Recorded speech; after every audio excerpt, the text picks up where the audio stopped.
আজি world AIDS awareness day আছিলে। আজি নাৰেঙ্গী আঞ্চলিক মহাবিদ্যালয় বৰ সুন্দৰকৈ পালন কৰিলে।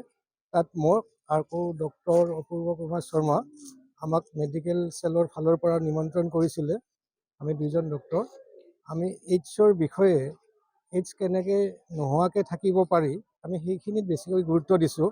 আৰু কেতিয়াবা এইডছ হ'লেও কাৰোবাৰ তেওঁক আমি সাধাৰণ পেচেণ্টৰ দৰে কেনেকৈ ট্ৰিটমেণ্ট কৰিব পাৰি আৰু এইডছ যে কিয়ৰেবল নহ'লেও তাক কণ্ট্ৰল কৰি ৰাখিব পাৰি সেই বিষয়ে আমি ল'ৰা ছোৱালীখিনিক ধুনীয়াকৈ বুজাই দিছোঁ। আমাৰ নাৰেঙ্গী আঞ্চলিক মহাবিদ্যালয়ৰ হেল্থ কেয়াৰ চেলে যি এইডছ সজাগতা দিৱস উদযাপন কৰিছে তাত আমি চেলক সঁচাকৈ ধন্যবাদ জ্ঞাপন কৰিছোঁ।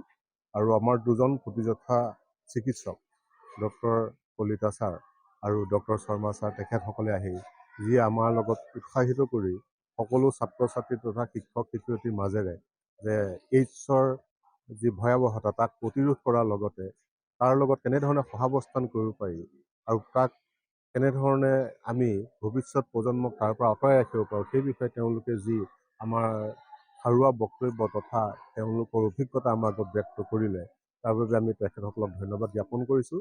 আশা কৰিম যে নাৰেঙ্গী আঞ্চলিক মহাবিদ্যালয়ৰ প্ৰত্যেকজন ছাত্ৰ ছাত্ৰীয়ে ঠিক একোজন প্ৰতিনিধি হৈ আমাৰ বিভিন্ন ঠাইত বা আমাৰ নাৰেঙ্গী অঞ্চলত এই এইডছৰ বিপক্ষে এক গড় ভেটি থিৰাং কৰিব, যাৰ কাৰণে উঠি আহি থকা ভৱিষ্যত প্ৰজন্মই এইডছৰ ভয়াৱহতাৰ পৰা নিজকে ৰক্ষা কৰিব পাৰিব। জুবিন গাৰ্গৰ গীতসমূহৰ ওপৰত আধাৰিত গানে কি আনে নামৰ এটা সুন্দৰ অনুষ্ঠান আপোনালোকৰ ওচৰলৈ আহি আছে অতি শীঘ্ৰে। অহা 15 আগষ্টৰ পৰা ধেমাজিৰ পৰা প্ৰথম অডিশ্যন আৰম্ভ হ'ব আৰু সেই অডিশ্যনৰ যোগেদি বিভিন্ন কণ্ঠশিল্পীসকলে যিসকলে এই অনুষ্ঠানত যোগদান কৰিব বিচাৰে তেওঁলোকে এই অডিশ্যনৰ যোগেদি আগবাঢ়ি আহক আৰু জুবিন গাৰ্গৰ বহুত ভাল লগা গান আমি সদায় শুনি আহোঁ।